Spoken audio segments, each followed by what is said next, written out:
Dina Morgabine, ça même La Réunion? Oui, elle a peut-être été un petit peu oubliée, l'appellation originelle de La Réunion. D'autant que l'île en a endossé des chapelets de noms depuis son premier baptême.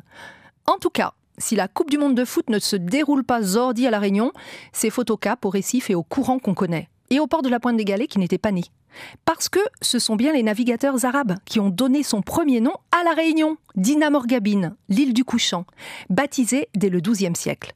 Mais les Arabes n'ont eu aucune velléité de s'y établir sur cette île, certes ruisselante d'eau douce et bien pourvue en gibier, mais quelle lariase pour débarquer terre là. Et ils vont être nombreux comme ça, dans le même cas.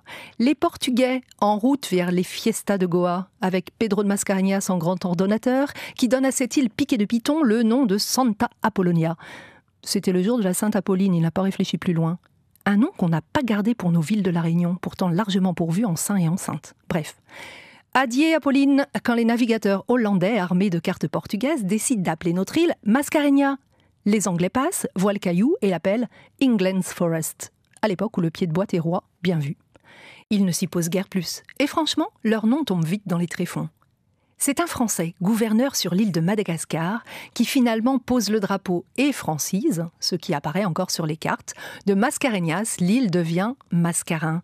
Puis Bourbon, puis La Réunion, puis île Bonaparte, avant de revenir à La Réunion. Bref, un sombrequel de nom. Ça même La Réunion.